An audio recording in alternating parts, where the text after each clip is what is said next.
Salut tout le monde, c'est Elodie. Bienvenue sur ma chaîne dédiée à l'économie domestique et à la propreté de la maison. On passe tout de suite au sujet.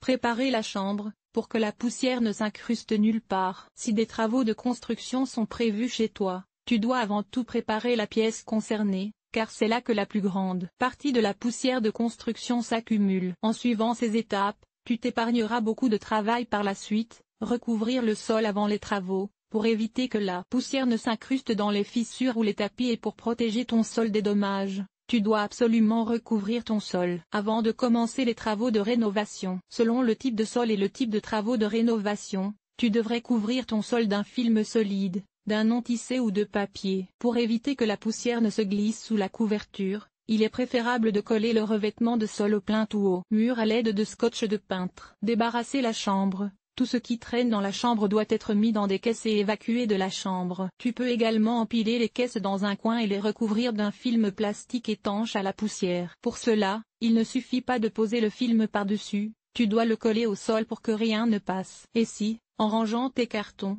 tu t'étonnes de voir tout ce qui s'est accumulé, tu trouveras dans cet article les meilleurs conseils pour désencombrer. Couvrir les meubles. Tu peux soit vider les meubles de la pièce, soit les recouvrir entièrement. Comme pour les caisses, tu dois coller la bâche ou le film au sol ou sur le dessous des meubles pour que la couverture soit vraiment étanche à la poussière. Recouvrir les murs. En cas de travail extrêmement poussiéreux, tu peux aussi recouvrir entièrement tes murs de film plastique afin d'éviter que la poussière de construction ne s'accroche, même à la verticale. Et s'il y a bien une chose que la poussière sait faire, c'est s'accrocher partout. Veille à utiliser du ruban adhésif pour peindre afin de ne pas enlever de peinture par la suite. Pendant tes préparatifs, tu rencontres des taches sur les murs que tu n'avais jamais remarquées auparavant. Pas de problème, tu apprendras ici comment éliminer ces taches. L'air fait pénétrer la poussière de construction dans tous les coins et recoins de la maison. Veille donc toujours à ce que la pièce dans laquelle les travaux sont effectués soit suffisamment aérée, sans créer de courant d'air, pendant et après les travaux. Quelle que soit la taille du projet de construction,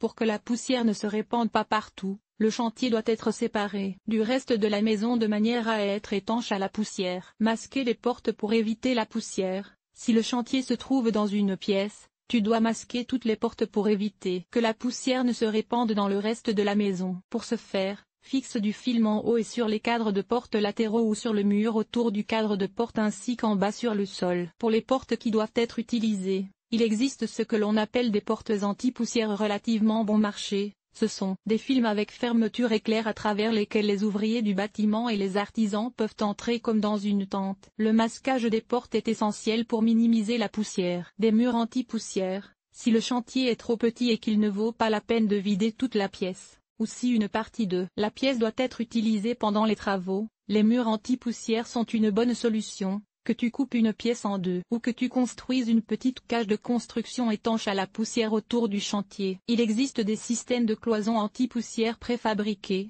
mais tu peux aussi les construire toi-même avec des bois équarris et du film de construction. Si les travaux de construction durent plus longtemps et que tu dois rétrécir ton espace de vie, tu découvriras dans cet article comment créer plus d'espace de rangement dans les petites pièces. Outre les préparatifs tels que couvrir le sol lors des travaux de rénovation ou masquer les portes, tu peux également réduire la pollution dans la maison en maintenant l'air aussi exempt de poussière que possible. Ces conseils permettent de réduire la quantité de poussière dans l'air et donc dans la maison. La poussière devrait être aspirée tous les jours après les travaux de construction. Utilise des machines qui aspirent la poussière en même temps. Dans la mesure du possible, déplace les travaux qui génèrent beaucoup de poussière à l'extérieur. Si des petits bébés ou des personnes allergiques vivent dans la maison, tu peux installer un purificateur d'air. Cet article a-t-il été utile? À quoi ressemble ton ménage? Lire la suite. Enlever les taches de café sur les murs. Une infestation de poux de tête? Comment débarrasser ta maison des poux? Ranger les produits d'entretien et les aides ménagères avec méthode mythe des vêtements.